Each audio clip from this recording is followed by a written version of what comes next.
Punjab police ਦੇ DGP ਗੌਰਵ ਯਾਦਵ ਵੱਲੋਂ ਗੁਰਦਾਸਪੁਰ ਅਤੇ ਬਟਾਲਾ ਦੇ ਪੁਲਿਸ ਅਧਿਕਾਰੀਆਂ ਨਾਲ ਨਸ਼ਿਆਂ ਨੂੰ ਲੈ ਕੇ ਕੀਤੀ ਮੀਟਿੰਗ, ਬਾਅਦ ਵਿੱਚ ਕੀਤੀ ਗਈ ਪ੍ਰੈਸ ਵਾਰਤਾ। ਪੰਜਾਬ ਦੇ ਡੀਜੀਪੀ ਗੌਰਵ ਯਾਦਵ ਗੁਰਦਾਸਪੁਰ ਪਹੁੰਚੇ, ਜਿੱਥੇ ਉਹਨਾਂ ਨੇ ਗੁਰਦਾਸਪੁਰ ਪੁਲਿਸ ਲਾਈਨ ਵਿਖੇ ਬਟਾਲਾ ਅਤੇ ਗੁਰਦਾਸਪੁਰ ਪੁਲਿਸ ਅਧਿਕਾਰੀਆਂ ਨਾਲ ਨਸ਼ੇ ਤੇ ਨਕੇਲ ਕੱਸਣ ਸੰਬੰਧੀ ਮੀਟਿੰਗ ਕੀਤੀ ਅਤੇ ਪ੍ਰੈਸ ਵਾਰਤਾ ਦੌਰਾਨ ਉਹਨਾਂ ਨੇ ਦੱਸਿਆ ਕਿ ਨਸ਼ੇ ਨੂੰ ਖਤਮ ਕਰਨ ਅਤੇ ਨਸ਼ੇ ਤਸਕਰਾਂ ਨੂੰ ਨਕੇਲ ਕੱਸਣ ਲਈ ਪੰਜਾਬ ਸਰਕਾਰ ਦੀਆਂ ਹਦਾਇਤਾਂ ਅਨੁਸਾਰ ਪੂਰੇ ਪੰਜਾਬ ਵਿੱਚ ਪੰਜਾਬ ਪੁਲਿਸ ਦੇ ਅਧਿਕਾਰੀਆਂ ਵੱਲੋਂ ਆਪਣੇ ਅਧਿਕਾਰ ਖੇਤਰ ਵਿੱਚ ਲੋਕਾਂ ਨਾਲ ਪਿੰਡਾਂ ਅੰਦਰ ਅਤੇ ਸ਼ਹਿਰਾਂ ਅੰਦਰ ਮੀਟਿੰਗਾਂ ਕੀਤੀਆਂ ਜਾ ਰਹੀਆਂ ਹਨ, ਜਿਨ੍ਹਾਂ ਵਿੱਚ ਲੋਕਾਂ ਨੂੰ ਨਸ਼ੇ ਅਤੇ ਨਸ਼ਾ ਤਸਕਰਾਂ ਦੀ ਸੂਚਨਾ ਦੇਣ ਦੀ ਅਪੀਲ ਕੀਤੀ ਜਾ ਰਹੀ ਹੈ। ਉਹਨਾਂ ਦੱਸਿਆ ਕਿ ਇਸ ਸੰਬੰਧੀ ਹੈਲਪਲਾਈਨ ਨੰਬਰ ਵੀ ਰਿਲੀਜ਼ ਕੀਤੇ ਗਏ ਹਨ, ਜਿਨ੍ਹਾਂ ਰਾਹੀਂ ਲੋਕ ਪੁਲਿਸ ਨੂੰ ਨਸ਼ਾ ਤਸਕਰ ਅਤੇ ਨਸ਼ੇ ਦੀ ਇਤਲਾਹ ਦੇਣ ਸੰਬੰਧੀ ਦੱਸਿਆ ਗਿਆ ਹੈ। ਉਹਨਾਂ ਕਿਹਾ ਕਿ ਪਿਛਲੇ ਦਿਨਾਂ 'ਚ ਪੁਲਿਸ ਨੇ ਨਸ਼ੇ ਸਮੇਤ ਨਸ਼ਾ ਤਸਕਰਾਂ ਨੂੰ ਕਾਬੂ ਕੀਤਾ ਹੈ। ਬਾਕੀ ਨਸ਼ੇ ਦੇ ਵੱਡੇ ਤਸਕਰਾਂ ਉੱਤੇ ਵੀ ਨਕੇਲ ਕੱਸੀ ਜਾ ਰਹੀ ਹੈ। ਬਾਕੀ ਡਰੋਨ ਰਾਹੀਂ ਆ ਰਹੇ ਨਸ਼ੇ ਉੱਤੇ ਵੀ ਨਜ਼ਰ ਰੱਖੀ ਜਾ ਰਹੀ ਹੈ ਅਤੇ ਇਹਨਾਂ ਮੀਟਿੰਗਾਂ ਦਾ ਇਹੋ ਮੁੱਖ ਮਕਸਦ ਹੈ ਕਿ ਨਸ਼ੇ ਅਤੇ ਨਸ਼ਾ ਤਸਕਰਾਂ ਉੱਤੇ ਨਕੇਲ ਕੱਸਣ ਲਈ ਪੁਲਿਸ ਅਤੇ ਪਬਲਿਕ ਮਿਲ ਕੇ ਕੰਮ ਕਰਨ, ਤਾਂ ਕਿ ਜਲਦ ਤੋਂ ਜਲਦ ਇਸ ਨਸ਼ੇ ਦੀ ਰੋਕਥਾਮ ਕੀਤੀ ਜਾ ਸਕੇ। ਹੋਰ ਕੀ ਕੁਝ ਕਿਹਾ ਡੀਜੀਪੀ ਪੰਜਾਬ ਪੁਲਿਸ ਗੌਰਵ ਯਾਦਵ ਨੇ, ਆਓ ਤੁਹਾਨੂੰ ਵੀ ਸੁਣਾਉਂਦੇ ਹਾਂ।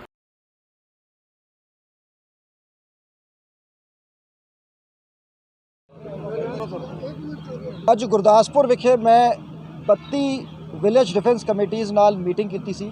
ਇਸ ਤੋਂ ਪਹਿਲੇ ਪਠਾਨਕੋਟ ਦੇ ਵਿੱਚ 44 ਵਿਲੇਜ ਡਿਫੈਂਸ ਕਮੇਟੀਜ਼ ਨਾਲ ਮੀਟਿੰਗ ਕੀਤੀ ਸੀ। ਇਹ ਲਾਸਟ ਈਅਰ ਡਰੋਨ ਇੰਟਰੂਜਨਸ ਅਤੇ ਟਰਾਂਸ ਬਾਰਡਰ ਨਾਰਕੋਟਿਕ ਸਮਗਲਿੰਗ ਨੂੰ ਰੋਕਣ ਲਈ as a second line of defence to act as eyes and ears of the security forces ਇਹ ਕਮੇਟੀਆਂ ਬਣਾਈ ਗਈ ਸੀ। ਬਾਰਡਰ ਤੋਂ ਜਿਹੜੇ ਵਿਦਿਨ 5 ਕਿਲੋਮੀਟਰਸ ਜਿੰਨੇ ਪਿੰਡ ਲੱਗਦੇ ਹੈਗੇ, ਤੇ ਇਹਨਾਂ ਨੂੰ ਅਸੀਂ ਜਿੱਥੇ ਚੰਗਾ ਕੰਮ ਇਹਨਾਂ ਨੇ ਕੀਤਾ ਉਹਨਾਂ ਨੂੰ ਇਨਕਰੇਜ ਕੀਤਾ। ਇਹਦੀ ਸਟਰਕਚਰਿੰਗ ਬਣਾਈ ਗਈ ਹੈ। ਹਰ ਵਿਲੇਜ ਦੇ ਵਿੱਚ ਇੱਕ ਪੁਲਿਸ ਅਫਸਰ ਡੈਡੀਕੇਟਿਡ ਅਸੀਂ ਲਾਇਆ, ਜਿਸ ਨੂੰ ਵਿਲੇਜ ਪੁਲਿਸ ਆਫਿਸਰ ਡੈਜ਼ਿਗਨੇਟ ਕੀਤਾ ਗਿਆ ਹੈਗਾ ਫॉर ਥੀਸ ਬਾਰਡਰ ਵਿਲੇजेस। ਤੇ ਬਾਰਡਰ ਵਿਲੇਜ ਪੁਲਿਸ ਆਫਿਸਰ ਤੇ ਵਿਲੇਜ ਡਿਫੈਂਸ ਕਮੇਟੀਜ਼ ਦੇ ਤਾਲਮੇਲ ਨਾਲ BSF ਤੇ ਪੰਜਾਬ ਪੁਲਿਸ ਨਾਲ ਸਟਰਕਚਰਡ ਇੰਟਰੈਕਸ਼ਨ ਕਰਕੇ ਇੱਕ drone emergency response protocol border areas ਲਈ ਬਣਾਇਆ ਗਿਆ ਸੀਗਾ, ਜਿਸ ਦੇ ਵਿੱਚ ਜਦੋਂ ਕਿਤੇ ਕੋਈ ਡਰੋਨ ਐਕਟੀਵਿਟੀ ਦੇਖੀ ਜਾਂਦੀ ਹੈ ਕਿਸ ਤਰ੍ਹਾਂ ਦਾ ਰਿਸਪੌਂਸ ਹੋਣਾ ਚਾਹੀਦਾ। ਇਹਨਾਂ ਦੇ WhatsApp ਗਰੁੱਪ ਬਣਾਏ ਗਏ, ਇਹਨਾਂ ਨੂੰ ਜੈਕਟਸ ਦਿੱਤੀਆਂ ਗਈਆਂ, ਹੋਰ identification cards and other things, so that ਕੋਸ਼ਿਸ਼ ਕੀਤੀ ਗਈ ਕਿ ਵੱਧ ਤੋਂ ਵੱਧ ਐਕਸ ਸਰਵਿਸਮੈਨ ਤੇ ਦੂਜੇ ਜਿਹੜੇ ਹੈਗੇ ਫੋਰਸਿਸ ਦੇ ਰਿਟਾਇਰਡ ਆਫਿਸਰਸ ਇਹਦੇ ਵਿੱਚ ਹੋਣ। ਹੁਣ ਅੱਜ ਜਿਹੜੀ ਅਸੀਂ ਮੁਹਿੰਮ ਸ਼ੁਰੂ ਕੀਤੀ ਹੈ, ਉਹ ਪੰਜਾਬ ਦੇ ਚੀਫ ਮਿਨਿਸਟਰ ਸਰਦਾਰ ਭਗਵੰਤ ਮਾਨ ਨੇ 15 ਅਗਸਤ ਨੂੰ ਐਲਾਨ ਕੀਤਾ ਹੈ ਕਿ ਅਸੀਂ 1 ਸਾਲ ਦੇ ਵਿੱਚ ਪੰਜਾਬ ਵਿੱਚੋਂ ਡਰੱਗਸ ਤੇ ਇੱਕ ਕਾਰਗਰ ਇੰਪੈਕਟ ਕਰਾਂਗੇ। ਤੋ ਡਰੱਗ ਦੀ ਸਪਲਾਈ ਨੂੰ ਕੰਟਰੋਲ ਕਰਨ ਲਈ, ਡਿਮਾਂਡ ਨੂੰ ਕੰਟਰੋਲ ਕਰਨ ਲਈ ਇੱਕ ਕੰਪਰੀਹੈਂਸਿਵ ਮਲਟੀ ਪ੍ਰੋਂਗਡ ਸਟ੍ਰੈਟਜੀ ਅਡਾਪਟ ਕੀਤੀ ਗਈ ਹੈ, ਜਿਸ ਦੇ ਵਿੱਚ ਐਨਫੋਰਸਮੈਂਟ, ਡੀ ਐਡਿਕਸ਼ਨ ਤੇ ਪ੍ਰੀਵੈਂਸ਼ਨ। ਐਨਫੋਰਸਮੈਂਟ ਦੇ ਵਿੱਚ ਜਿਹੜੇ ਵੱਡੇ ਸਮਗਲਰਸ ਹੈਗੇ ਉਹਨਾਂ ਦੀ ਪ੍ਰੋਪਰਟੀ ਸੀਜ਼ਰ ਤੇ ਫੋਕਸ ਹੈ, ਤੇ ਅਸੀਂ 850 ਕਿਲੋ ਤੋਂ ਵੱਧ ਹੈਰੋਇਨ ਇਸ ਸਾਲ ਰਿਕਵਰ ਕੀਤੀ ਹੈ। ਤੇ focus is on big fish, over 2000 smugglers have been arrested. ਤੇ ਇਸ ਦੇ ਨਾਲ ਜਿਹੜੇ ਪੈਡਲਰਸ ਹੈਗੇ, ਸਪਲਾਇਰਸ ਹੈਗੇ, ਜਿਹੜੇ ਪਿੰਡਾਂ ਦੇ ਵਿੱਚ ਮੁਹੱਲਿਆਂ ਦੇ ਵਿੱਚ ਜਿਹੜੇ ਡਰੱਗਸ ਨੂੰ ਸਪਲਾਈ ਕਰਦੇ ਆ, ਉਹਨਾਂ ਨੂੰ ਆਈਡੈਂਟੀਫਾਈ ਕਰਕੇ ਉਹਨਾਂ ਤੇ ਨਕੇਲ ਕੱਸ ਕੇ ਉਹਨਾਂ ਤੇ ਕਾਨੂੰਨੀ ਕਾਰਵਾਈ ਕੀਤੀ ਜਾ ਰਹੀ ਹੈ। ਜਿਹੜੇ ਡਰੱਗ ਯੂਜ਼ਰਸ ਹੈਗੇ ਉਹਨਾਂ ਨੂੰ under section 64A NDPS act ਅਸੀਂ ਰੀਹੈਬਿਲਿਟੇਟ ਕਰਨ ਵੱਲ, ਉਹਨਾਂ ਨੂੰ ਜੇ ਉਹ ਇੱਕ ਡੀ ਐਡਿਕਸ਼ਨ ਟ੍ਰੀਟਮੈਂਟ ਪਲਾਨ ਨੂੰ ਉਹ ਐਗਰੀ ਕਰ ਜਾਂਦੇ ਹੈ, ਤੇ we will not treat them as criminals. The idea is ਕਿ ਜਿਹੜਾ ਡਰੱਗ ਯੂਜ਼ਰ ਹੈ ਉਸ ਨੂੰ ਰਿਫਾਰਮ ਕੀਤਾ ਜਾਵੇ, ਰੀਹੈਬਿਲਿਟੇਟ ਕੀਤਾ ਜਾਵੇ। ਜਿਹੜਾ ਡਰੱਗ ਵੇਚ ਰਿਹਾ ਹੈ ਉਸ 'ਤੇ ਕਾਨੂੰਨੀ ਕਾਰਵਾਈ ਕੀਤੀ ਜਾਵੇ। ਸੋ ਇੱਕ ਮਲਟੀ ਪ੍ਰੋਂਗਡ ਸਟ੍ਰੈਟਜੀ ਦੇ ਵਿੱਚ ਜਿਵੇਂ ਪ੍ਰੀਵੈਂਸ਼ਨ ਸਟ੍ਰੈਟਜੀਜ਼ ਹੈਗੀਆਂ ਕਿ sports activities, youth club, DC ਸਾਹਿਬ ਬੈਠੇ ਹੈਗੇ, ਇਹਨਾਂ ਨੇ ਕਾਫੀ ਜਿਵੇਂ ਇਹਨਾਂ ਦੀ ਐਮਪਲੋਇਮੈਂਟ ਲਈ ਜਾਂ ਸਕਿੱਲ ਡਿਵੈਲਪਮੈਂਟ ਪ੍ਰੋਗਰਾਮਸ ਵੱਲ ਜਿਹੜੇ ਯੂਥ ਆਫਟਰ ਦੇ ਅੰਡਰਗੋ ਦਾ ਡੀ ਐਡਿਕਸ਼ਨ ਪ੍ਰੋਗਰਾਮ, ਉਹਨਾਂ ਨੂੰ ਇਸ ਡਾਇਰੈਕਸ਼ਨ ਵੱਲ ਅਸੀਂ ਚੈਨਲਾਈਜ਼ ਕਰਾਂਗੇ। ਸੋ ਇਹ ਸਾਰੇ ਡਿਪਾਰਟਮੈਂਟਸ ਦੇ ਸਹਿਯੋਗ ਨਾਲ sports department, police department, health department, so ਇੱਕ ਮਲਟੀ ਪ੍ਰੋਂਗਡ ਪੰਜਾਬ ਗਵਰਨਮੈਂਟ ਦੀ ਸਟ੍ਰੈਟਜੀ ਹੈਗੀ ਕਿ ਡਰੱਗ ਟ੍ਰੈਫਿਕਿੰਗ ਤੇ ਇੰਪੈਕਟ ਪਾਇਆ ਜਾਵੇ। ਇਨ ਦਾ ਫਸਟ ਫੇਜ਼ 5 ਕਿਲੋਮੀਟਰ ਤੱਕ ਦਾ ਸੀਗਾ, ਕੁਝ ਏਰੀਆਜ਼ 'ਚ ਅਸੀਂ ਇਸ ਨੂੰ ਐਕਸਟੈਂਡ ਕਰਤਾ ਅਪ ਟੂ 10 ਕਿਲੋਮੀਟਰ। ਤੇ ਇਹ ਪੰਜਾਬ ਸਰਕਾਰ ਦੀ ਨੋਟੀਫਿਕੇਸ਼ਨ ਤੋਂ ਬਾਅਦ ਸਭੀ ਡਿਪਟੀ ਕਮਿਸ਼ਨਰਸ ਵੱਲੋਂ ਇਹ ਵਿਲੇਜ ਡਿਫੈਂਸ ਕਮੇਟੀਜ਼ ਨੋਟੀਫਾਈਡ ਹੈ, ਤੇ ਇਸ ਦਾ ਸਾਨੂੰ ਚੰਗਾ ਰਿਸਪੌਂਸ ਮਿਲਿਆ। ਇਨਫੈਕਟ ਅੱਜ ਅਸੀਂ 2 ਫਾਰਮਰਸ ਨੂੰ ਰਿਵਾਰਡ ਦਿੱਤਾ ਸੀਗਾ। ਸੋ 1 ਲੱਖ पर ਅਸੀਂ ਰਿਵਾਰਡ ਰੱਖਿਆ ਹੈਗਾ। ਜੇ ਕੋਈ ਇਨਫੋਰਮੇਸ਼ਨ ਦਿੱਤੀ ਜਾਊਗੀ ਜਿਸ ਤੋਂ ਡਰੱਗ ਦੀ ਰਿਕਵਰੀ ਹੋਊਗੀ ਜਾਂ ਡਰੋਨ ਦਾ ਸੀਜ਼ਰ ਹੋਊਗਾ, ਸੋ 1 lakh cash reward will be given. ਨਹੀਂ, ਉਹ ਜਿਵੇਂ ਗੱਲ ਕਹੀ ਸੀ, ਤੁਹਾਡਾ ਬੜਾ ਇੰਪੋਰਟੈਂਟ ਪੁਆਇੰਟ ਹੈ ਕਿ ਭਾਵੇਂ ਜਿੰਨੀ ਮਰਜ਼ੀ ਤੁਸੀਂ ਵੱਡੀ ਡਰੱਗਸ ਫੜ ਲਓ, ਕੰਸਾਈਨਮੈਂਟਸ ਫੜ ਲਓ, ਜਦੋਂ ਤੱਕ supply at the Mohalla level ਜਾਂ at the village level is not controlled, ਉਦੋਂ ਤੱਕ ਆਮ ਲੋਕਾਂ ਨੂੰ ਇਸ ਦਾ ਇੰਪੈਕਟ ਨਹੀਂ ਪਤਾ ਲੱਗਦਾ। ਸੋ ਇਸ ਲਈ ਅਸੀਂ ਇੱਕ ਤੇ ਆਪਣੇ ਰਿਸੋਰਸਿਸ ਤੋਂ, ਜਿਵੇਂ ਸਾਡੇ ਕੋਲ ਇੱਕ ਪਾਇਸ ਸੌਫਟਵੇਅਰ ਹੈ ਜਿਸ ਦੇ ਵਿੱਚ ਜਦੋਂ ਵੀ ਕੋਈ ਅਰੈਸਟਡ ਹੁੰਦਾ ਹੈ, ਪ੍ਰਿਜ਼ਨਰ ਜੇਲ੍ਹ ਜਾਂਦਾ ਹੈ, ਉਸ ਦੀ ਡੇਟਾਬੇਸ ਐਂਟਰੀ ਹੁੰਦੀ ਹੈ। ਫਿਰ ਉਹਦੇ ਵਿੱਚੋਂ ਅਸੀਂ ਆਰਟੀਫੀਸ਼ੀਅਲ ਇੰਟੈਲੀਜੈਂਸ ਯੂਜ਼ ਕਰਕੇ ਕਾਲ ਆਊਟ ਕਰਕੇ ਅਸੀਂ SHOs ਨੂੰ ਲਿਸਟਾਂ ਦਿੰਦੇ ਹਾਂ ਕਿ ਤੁਹਾਡੇ ਏਰੀਏ ਦੇ ਪਿਛਲੇ 5 ਸਾਲਾਂ ਦੇ ਵਿੱਚ ਇਹ ਜਿਹੜੇ ਮੁਲਜ਼ਮ ਸੀਗੇ ਜਿਹੜੇ ਡਰੱਗ ਕੇਸਾਂ 'ਚ ਫੜੇ ਗਏ, there is a system of jail releases every day a jail release is issued कि ਜਿਹੜੇ ਬੰਦੇ ਰਿਲੀਜ਼ ਹੁੰਦੇ ਆ ਤਾਂ ਕਿ ਉਨ 'ਤੇ ਨਿਗਰਾਨੀ ਰੱਖੇ। ਇੱਕ ਤੇ ਇਹ ਫਾਰਮਲ ਕ੍ਰਿਮੀਨਲ ਸਿਸਟਮ ਹੈਗਾ। ਦੂਜਾ ਸਿਸਟਮ ਹੈਗਾ ਕਿ ਲੋਕਾਂ ਦੇ, ਦੈਟ ਇਜ਼ ਵਾਈ ਲੋਕਾਂ ਦੇ ਕੋਲ ਅਸੀਂ ਚੱਲ ਕੇ ਜਾ ਰਹੇ ਹਾਂ, ਲੋਕਾਂ ਦਾ ਸਹਿਯੋਗ ਮੰਗ ਰਹੇ ਹਾਂ ਕਿ ਲੋਕਾਂ ਨੂੰ ਪਤਾ ਹੁੰਦਾ ਹੈ ਕਿ ਇਸ ਪਿੰਡ ਦੇ ਵਿੱਚ ਆਹ 50 ਬੰਦੇ ਹੈਗੇ ਜਾਂ 30 ਬੰਦੇ ਹੈਗੇ ਜਿਹੜੇ ਡਰੱਗ ਲੈਂਦੇ ਆ, ਇਹ 5 ਬੰਦੇ ਹੈਗੇ ਜੀ ਜਿਹੜੇ ਡਰੱਗ ਨੂੰ ਸਪਲਾਈ ਕਰਦੇ ਆ ਜੀ, ਫਲਾ ਪੀਪਲ ਦਾ ਦਰਖਤ ਹੈ ਉਹਦੇ ਥੱਲੇ ਸ਼ਾਮ 3 ਵਜੇ ਤੋਂ 5 ਵਜੇ ਜਾਓ ਤੇ ਡਰੱਗ ਮਿਲਦੀ ਹੈ। ਸੋ ਵੀ ਵੁੱਡ ਇਨਕਰੇਜ ਸੱਚ ਟਿਪਸ। ਅਸੀਂ ਇੱਕ ਸਟੇਟ ਲੈਵਲ ਡਰੱਗ ਹੈਲਪਲਾਈਨ ਵੀ ਸ਼ੁਰੂ ਕਰਨ ਜਾ ਰਹੇ ਹੈਗੇ ਜਿਸ 'ਤੇ ਐਨੋਨਿਮਿਟੀ ਰੱਖਦੇ ਹੋਏ ਡਰੱਗਸ ਬਾਰੇ ਇਨਫੋਰਮੇਸ਼ਨ ਦਿੱਤੀ ਜਾ ਸਕਦੀ ਹੈ।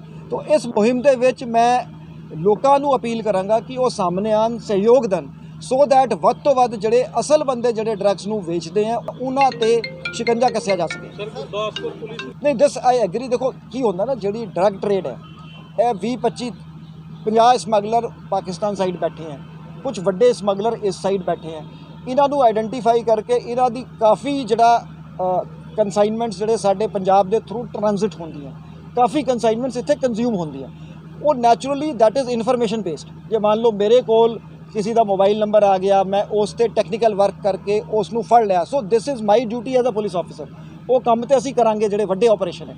ਐਟ ਦਾ ਸੇਮ ਟਾਈਮ ਜਿਹੜਾ ਤੁਸੀਂ ਕਿਹਾ ਹੈਗਾ ਉਹ ਬਹੁਤ ਜ਼ਰੂਰੀ ਹੈ, ਕਿਉਂਕਿ ਲੋਕਾਂ 'ਤੇ ਇੰਪੈਕਟ ਤਾਂ ਹੀ ਹੋਊਗਾ ਜਦੋਂ ਸਾਨੂੰ ਲੱਗੂਗਾ ਕਿ ਸਾਡੇ ਏਰੀਏ 'ਚ ਜਿਹੜੀ ਡਰੱਗ ਵਿਕ ਰਹੀ ਹੈ ਉਸ 'ਤੇ ਕੰਟਰੋਲ ਹੋਊ। ਸਰ ਇਸ ਦੇ ਵਿੱਚ ਕੋਈ ਐਕਸਟਰਾ ਵੀ ਕਰੋਗੇ? ਨੋ ਉਸ ਦਾ ਹੀ ਹਿੱਸਾ ਹੈ, ਜਿਵੇਂ ਮੈਂ ਕਿਹਾ ਮਲਟੀ ਪ੍ਰੋਂਗਡ ਸਟ੍ਰੈਟਜੀ ਹੈ। ਉਹਦੇ ਰਿਜ਼ਲਟ ਤੁਹਾਨੂੰ ਲੱਗਦੇ ਨੇ ਕਿ ਉਸ ਲੈਵਲ ਤੇ ਡਰੱਗ ਫੜੀ ਜਾ ਰਹੀ ਹੈ? ਇਸ ਐਕਟ ਦੀ ਜਿਸ ਦੇ ਵਿੱਚ 13 ਤੋਂ 14 ਹਜ਼ਾਰ ਪੰਜਾਬ ਦੇ ਵਿੱਚ ਦਰਜ ਹੁੰਦੀਆਂ।